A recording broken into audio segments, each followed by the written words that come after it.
Hello everyone, Jak Syn here on behalf of Fiend.com and Future Daze, and today it is another exciting episode of Artist Interviews. Today, I am sitting with Carbon Killer. How you doing today? Yeah, I'm fine. And you, man? I'm doing pretty well. I have today and tomorrow off from work. I'm super excited. I've had a long work week, especially, down during the holidays and with the pandemic happening. It's just so much happening right now, but I'm really glad to be home. Things are getting a little tense out there, but I think, being able to be home and kind of just getting back to who we are, I think that's really great. Yeah, definitely. And I feel you, man, because you're going back in quarantine as I'm going to get out of the second French quarantine next week. So I hope you the best, and I hope you'll stay sane in this like really weird experiment that is living in quarantine. Yeah, that's true. Living in the time of quarantine, it's so much is going on right now, and I think a lot of people are feeling really stressed out about everything.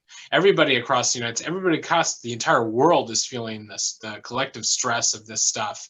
But hey, to everybody out there, even though you're feeling the stress of this world and everything that we're going through right now, remember that you are in control of your own day. You are in control of your own day, and you can do anything you want throughout that day. If you want to be creative, be creative. If you want to draw, write, create music, go out, take a run, take a jog, whatever you got to do it to keep that mental health as good as it can be. Man, that's really funny because there was something that really hit me when we first met. The first time I talked with you was in this interview we did like a few months ago all together, and I was like, okay, this guy is incredibly positive, and you're still hard. That wasn't a facade. That was true. You seem like one of the top most positive person I've been able to talk with for the past months. So thank you for your happiness.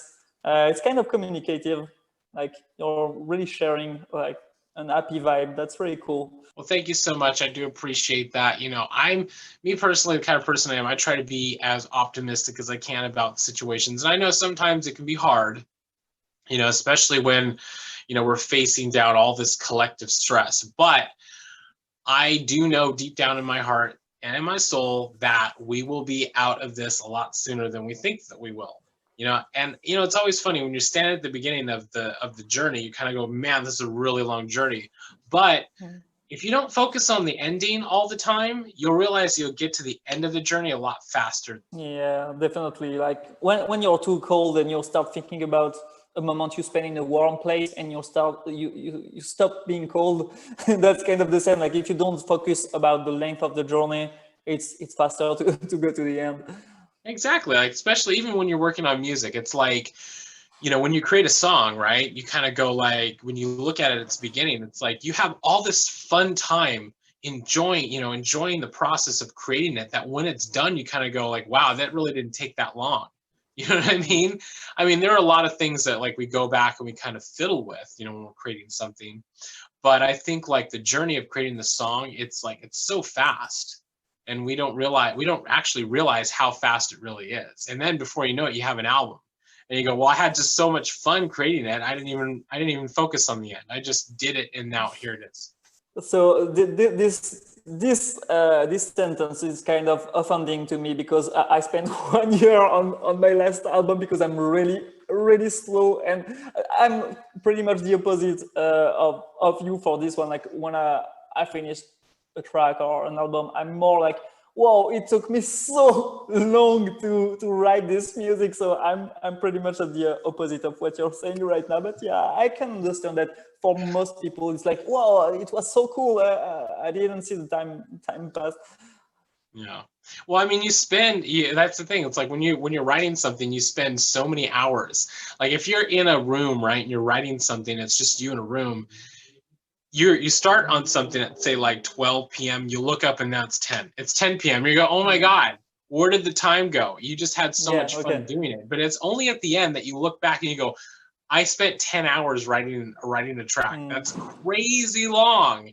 You know what I mean? But you're not thinking about it in the moment that you're in, you know. I mean, yes, here and there you have to get up, you have to eat, you have to, you know, use the restroom, take a drink of water or something, but you don't really notice how much the journey is until when you're standing at the end there, you know. And you can kind of look back. Yeah, okay, yeah, I understand what you're saying. Yeah, that's pretty true. Welcome to my cat, actually, who I won't know, be part see? of the show. My cat's laying over here on the side over here, so he's kind of just hanging out over here, sleeping. He was over here earlier, but you know, he may come over by the camera very, very soon. You'll never know. Okay. So we'll see what happens. So today we're going to ask you a couple of questions and see where it goes from here. Are you ready to get into it? Definitely, man. What are 3 of your most memorable moments from your musical career?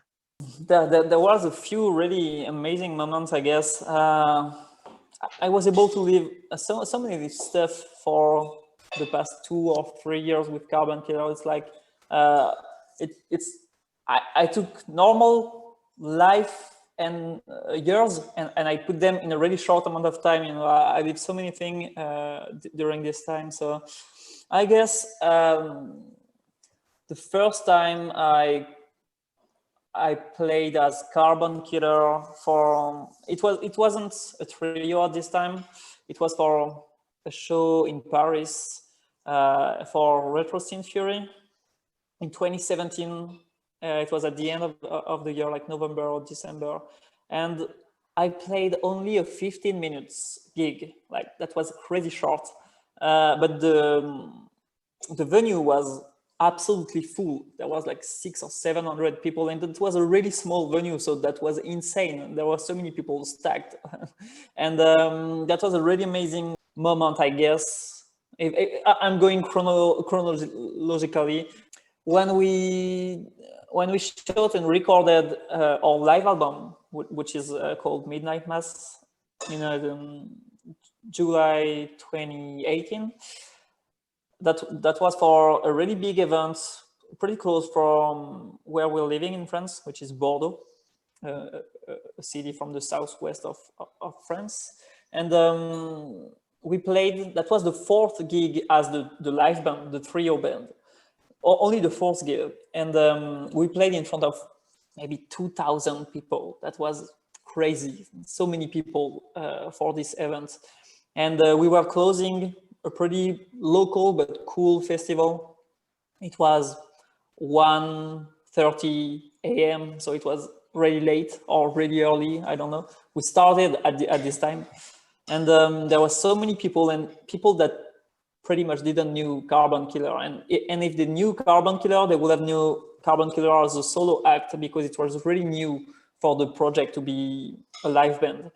And those people that didn't knew us, those thousands of people, really digged the show and were already into it. It was really amazing to see so many people enjoying the music, dancing and partying over our music. That was amazing, and I'm so glad that we shot and recorded this specific event for the live album.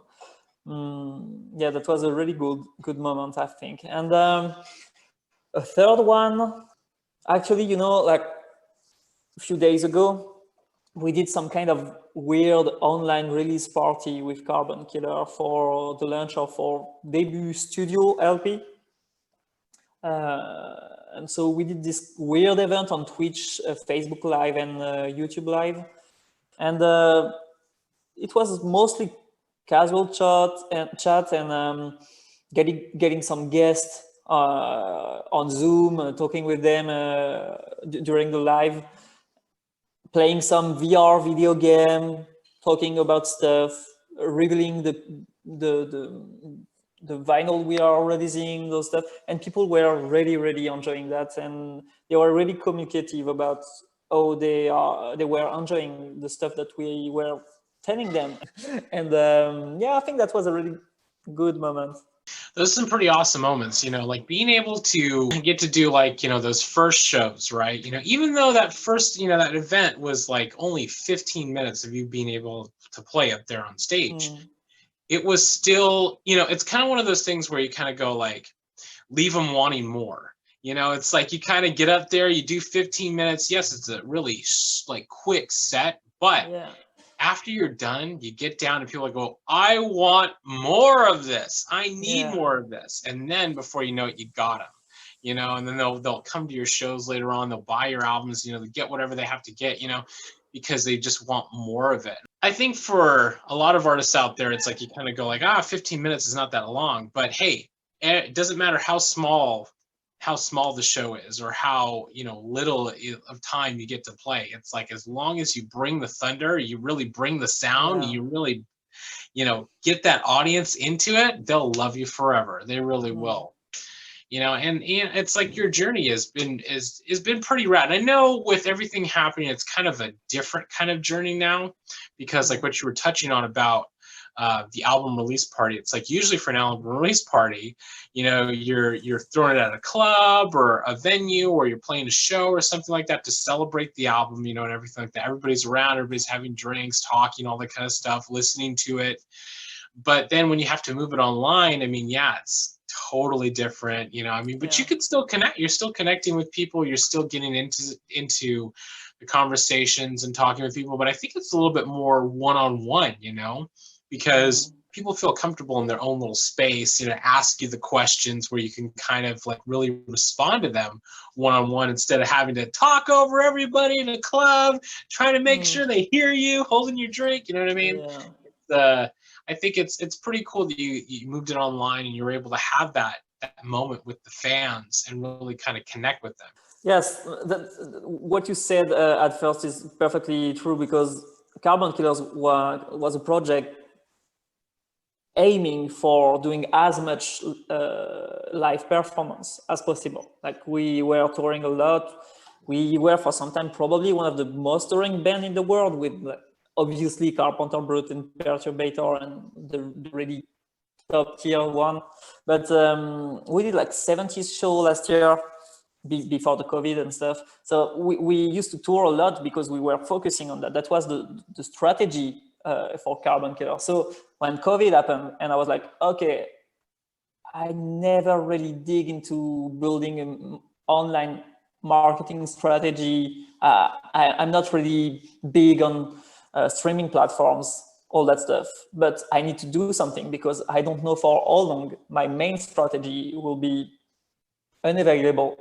And when I started to think about that, the more I was thinking about that, the more I was like, okay, what's the closer thing to live performance? It's live streaming, because it's live and you can connect with the energy of the audience, and the audience can like click with you, and they are able to interact with you. And that was really something really important for me, like being able to connect with people. That's really something that's important to me, like connecting with people. So I had to do that, and not because I had to do that, like that's an obligation. I feel like I had to do that because that's something that's not an obligation by financial reason or whatever. That's an obligation for me as the way I am as a person, the way I want to connect with people. That is really right there. That really is true. You know, I mean, I think for a lot of us, it's like we were before everything that was happening, before the world, you know, ended up the way it has been.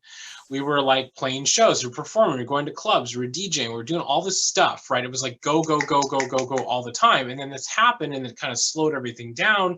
And then a lot of artists were kind of left going, well, what do I do now?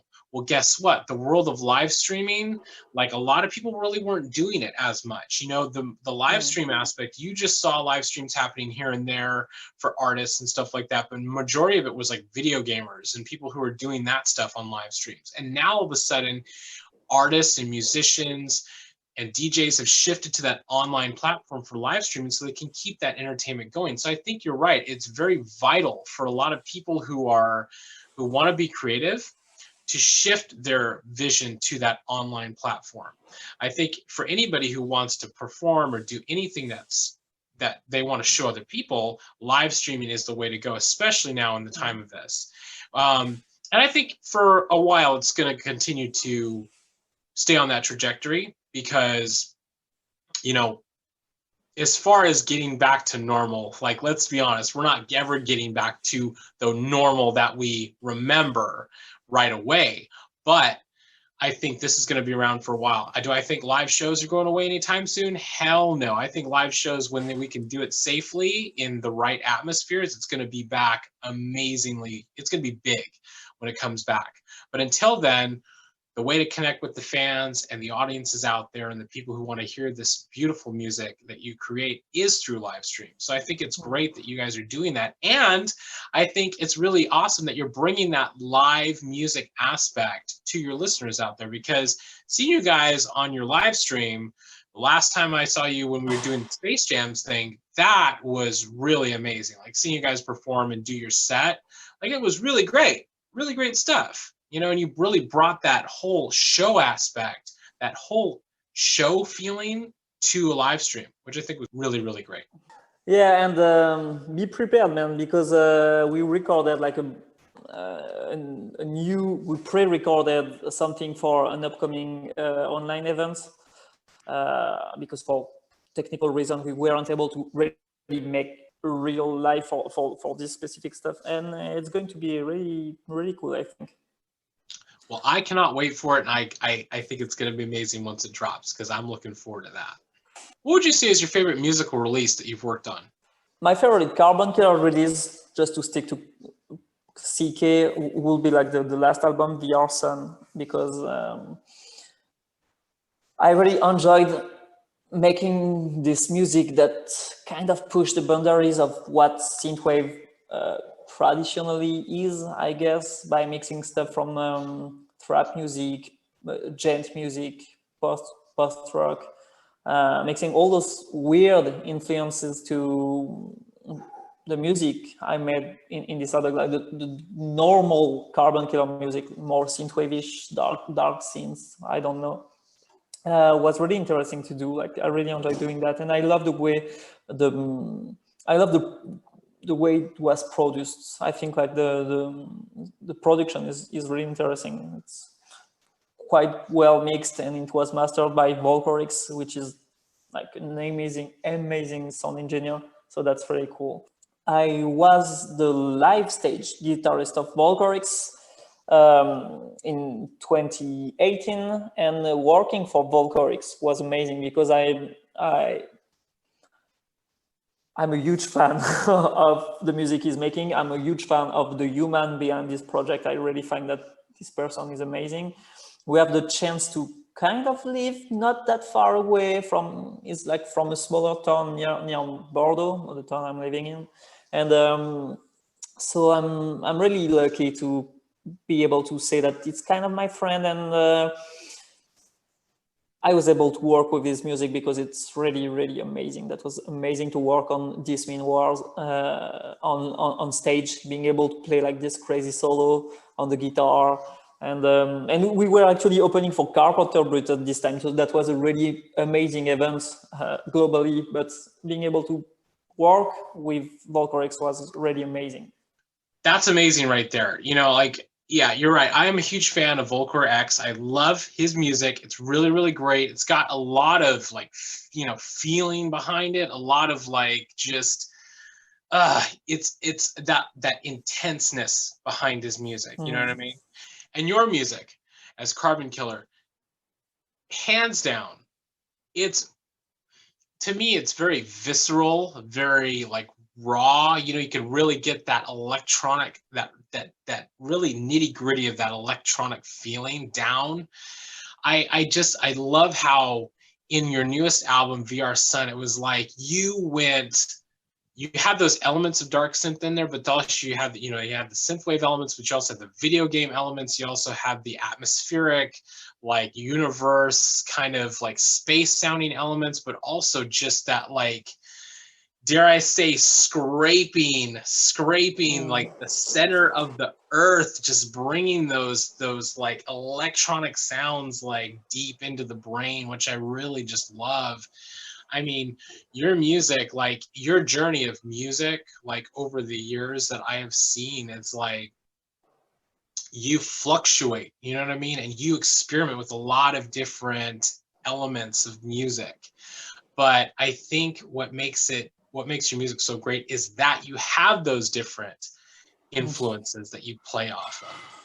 And because you play off those different influences, it has really worked out super well for you. And I think this new album that you just released, I would really love to see it live. I really, really would love to see you perform it live because Me too.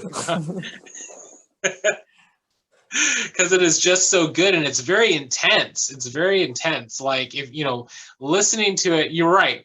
If you put on a VR headset and you throw the album on, you're really going to go on a journey. You know what I mean? And at the end of the journey, it's just going to be an amazing journey. It really will.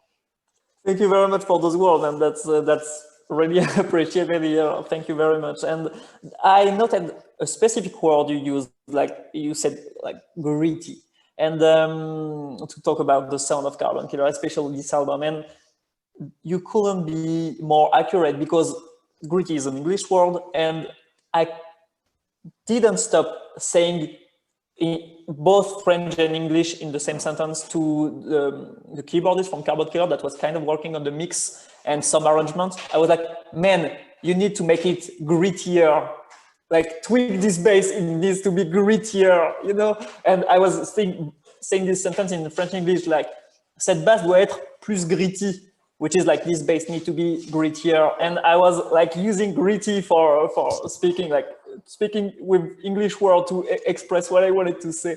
You need to make it grittier. And I said this sentence like 10,000 times, kind of. I don't know. I don't remember precisely, but I was like, make it grittier, make it grittier. The guitar needs to be grittier. So yeah, you perfectly aimed what I was looking for. And that's the perfect adjective, I think.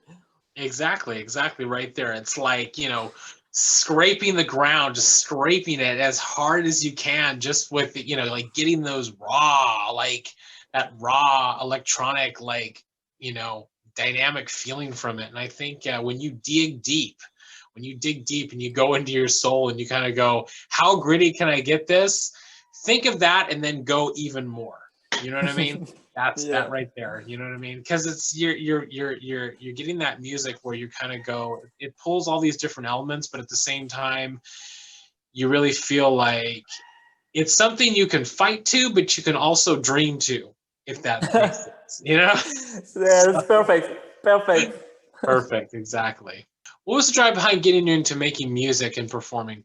That's a pretty tough question, I guess, because for as long as I remember, I think there's literally a video footage of me 2 years old saying that I want to be a musician when I will be an adult. So that's pretty much something I decided for a really long time, I think. But what really made me go doing this specific kind of music, like more electronic music, because I'm coming from more post-rock music, more rock music, and I did the jazz school. So the question about what made me go to synthwave, electro rock, all that stuff, this I can answer. The question about music, I can't answer you, man. I decided when I was 2 years old, so I don't have the specific answer about that. But about going into electronic music, the answer is like the really basic one. Pretty much every synthwave and darksynth producer will say, and it's going to be, oh yeah, I used to be in a rock band or metal band or whatever, and I wanted to be able to compose my music from A to Z all by myself and not having to rely on a lot of people to compose, rehearsal, all that stuff. That's the main reason. That's a weird reason, but that's an explanation you get a lot in interview from people from the synthwave scene, and I don't know why, but it's true. It's the same for me. I'm not an original person. I'm a random person, so I have the same the same reason as the other to explain why I did that. So yeah, I wanted to be able to make pretty much all the production by myself, which is actually not really true because, as I said before, on pretty much every Carbon Killer release, there was some intervention. either on the production level or in the arrangement level from Adrian, the keyboardist on stage of Carbon Killer. And so that's, I'm telling you that I wanted to be independent, and I'm still working with other people. So my explanation doesn't have any real sense, but that was my mindset at first. I was like, yeah, I want to be independent stuff. And in the end, I'm just working with professional, and it's working. So maybe I wanted to get out of the rock scene because people weren't as pro as they are in this specific scene. I don't know. I don't really have a real explanation, but I can tell you that what made me want to go performing was, that's really something I always enjoyed when I was doing rock music or all those other less electronic kind of music that I was doing before. That's always something that I really enjoyed. And as I said a little bit before, I think Carbon Killer is almost an excuse to, go on stage and perform. Like, yeah, I'm going to make some music, but I specifically want to go on stage and do the music, but I don't really want to compose it. I just want to perform it. So yeah, Carbon Killer is pretty much an excuse. That's maybe why it took us 2 years to release a full-length studio LP, because I was too busy touring and finding gigs and all that stuff. So yeah, and as it was my priority, because that's the reason why I'm doing Carbon Killer, because I want to perform on stage. And yeah, I wasn't really able to even compose music because of that. Well, that right there, I mean, I know exactly how you feel. It's like, when you start your journey out, you kind of go, well, actually, me personally, I didn't decide at like 2 years old. I'm like, I'm going to be a musician. You know what I mean? But like, as I got older into my teen years, I was kind of going, okay, well, maybe I kind of want to play an instrument or something like that. You know what I mean? Because I remember in like 5th grade, I said on stage with like a bunch of people, they asked what you want to be when you grow up. And I said, basketball player for some reason. And I don't know why, but I was really good at drawing. I should have said artist, but I don't know why I said basketball player. It was the weirdest thing ever. Yeah. I think it was just because you wanted to kind of feel included with everybody else. But I was kind of going, I'm a little kid. Why am I saying basketball player? Doesn't make any sense. But as I got older, I was kind of going, okay, well, I think I'm just going to draw or whatever. But you start finding music. You're in high school and you go, oh, I'm going to start doing music or whatever.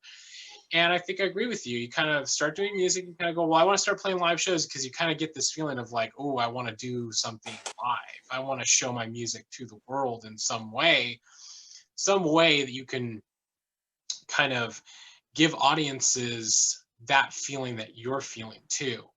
And being able to do that, I can understand. You create Carbon Killer, your basis behind it is I want to play live. I'm like, I want to play live too. I want to get out there and perform shows. I want to sing at the top of my lungs. I really want to get out there and do it. You know what I mean? And I can totally relate to that. But, as soon as we can get out there, everybody out there, as soon as you can get out there, go and check out Carbon Killer, because you are really going to love his live stuff. You are really going to see that for what it is, because it's really great things. What are you looking forward to accomplishing the most moving forward? All my answers are pretty much like live oriented, I think. When I'm trying to think about all the answers I gave you, like every time I'm talking about live stuff. So it's going to be a live performing answer. So I think what I would really like to do is be able to tour in 2 specific regions of the world. I would definitely like to go in North America as soon as possible. Obviously not now, but as soon as possible, I would like to do a whole US and Canada tour. And because I think there's a lot of people digging the scene on those places. And it seems like most of my audience is from USA actually. So that would be amazing to be able to share the whole live performance stuff that we worked so hard for so many years to the people, to have like the complete Carbon Killer experience. Because watching the video is cool and stuff, but I think that feeling the heat from the stage would be something really cool for this audience. I would definitely love to be able to go in your country, man, as soon as possible. And the other region of the world where I would really like to see Carbon Killer touring is like Asia. I would really like to go tour in like Southeast and East China and Japan. Actually, that would be absolutely amazing. I would definitely love to export Carbon Killer on those regions. Well, hey, believe me, we'll love to see you perform out here. Come on a tour, because I know a lot of people who would really love to come out and see you perform live, and who are huge fans of your music, and especially in the scene, in the synthwave scene, with all these, amazing people, fans, musicians, artists, all these people, they really turn out for these events. Like when artists from, overseas like yourself come out here and perform, they kind of go, oh my God, I really got to go see him live, and I think that's what's really great is that, anytime we've had artists who are touring from out of the country, who are coming over here to Los Angeles or New York or, different, places here in the United States, like a lot of people come out and they really show up. I've seen it a lot here, and I just love it when artists like you come over here and perform for us all, because the love is just so great for it. And I welcome you here in Los Angeles, because I know it's going to be amazing when it happens, and I know it'll happen sooner rather than later. I know that it will, when we're able to do this safely again. You know what I mean? Yeah, man, I'm so disappointed by all the COVID and stuff, because I worked for a bunch of months with the collaboration of some people from the USA. More specifically, I talked a lot with Daniel from the project Elay Arson, the Colorado-based project Elay Arson, and we discussed for sometimes about a way to bring Carbon Killer in the USA, and it was kind of start to work. We were going to do a world USA tour with something like 10 to 14 gigs in the world USA, like pretty much everywhere. That's not a true answer, because 14 gigs in a country of 50 states is not everywhere, but you get what I mean. But we were going to play like a lot of show in the world US, and COVID happened, all that stuff. We weren't really able to like fix all those stuff to make it happen. So we'll see, and I'm pretty sure that we will be able to go to your country in not that much time. And the thing is, the stuff kind of has changed for us, because we extremely recently signed on a really cool, really big booking agency from France that are working for example, for Gojira, and pretty huge electronic artist and pretty huge metal artist. So I'm pretty confident that it will happen, and when it's going to happen, it's going to be amazing, because I know I told you, the most part of our audience is from the USA. So I know there's a lot of people, and myself included, that will be amazingly pleased by seeing CK in the US. So yeah, I can't wait to see that happen. That would be amazing, really amazing. You're definitely right. You're definitely right. And I will be there for sure at those shows, because it's going to be amazing. And I know exactly what you mean. I know for us here, even all of our events that we've been, everything has been canceled and everything like that, our San Junipero, our Nightwave events that we do, it's like, having that all canceled for us was just crushing. But hey, like we were touching on earlier, we're able to move those things onto live stream. So until we're able to get back into those live settings, everybody out there, let's keep those live streams going. If you're a creative person and you want to share your creativity with the world, keep those live streams going. People tune in, support, do whatever you can, because right now this is what we have. You said the right word. Like, yeah, definitely. If people can afford to support the band by financially, or even just go watch the live stream of those people, sharing the content, just being part of this amazing community that is the Synthwave and the Darksynth scene that we had the occasion to talk, even in the last stream we did together, when we were like saying how much we love the fact that those people are so engaged in this community and they are so supportive and stuff.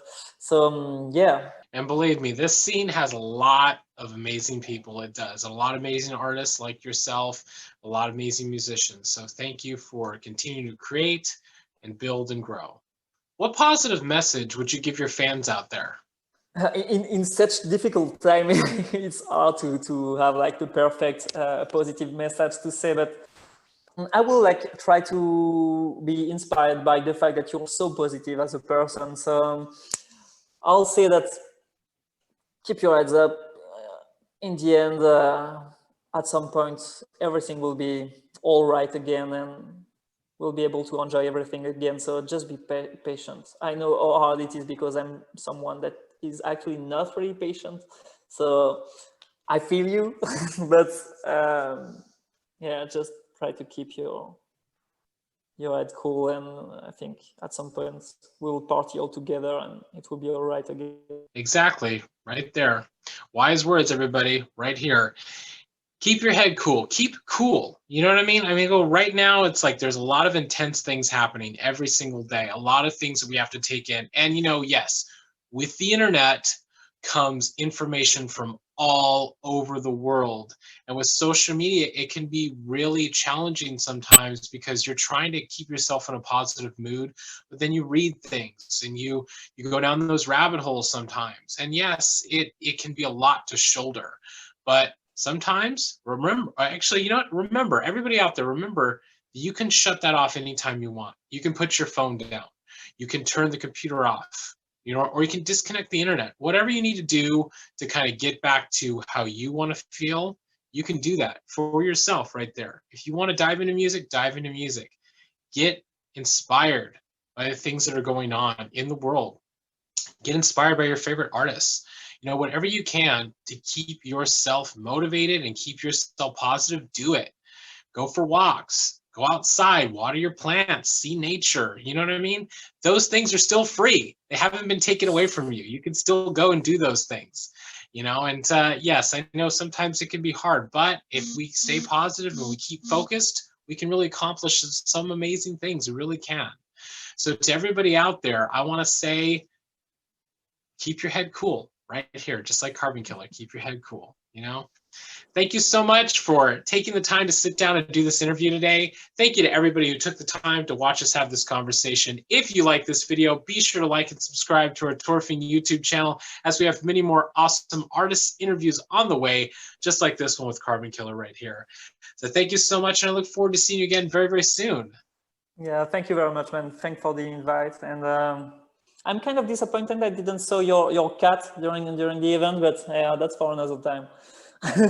Well, you know what? Hey, if you can hear him, he's snoring right over here. He's literally snoring right now. Don't wake your cat. Don't wake your cat. Okay. Yeah, but hey, you know what? Hey, we got to see your kitty all throughout the interview, and I think it's great. You know, and everybody out there has pets at home, love them, support them, be there for them, because hey, they'll help you keep that positivity every single day. So thank you so much. Thanks a lot, man. See you soon.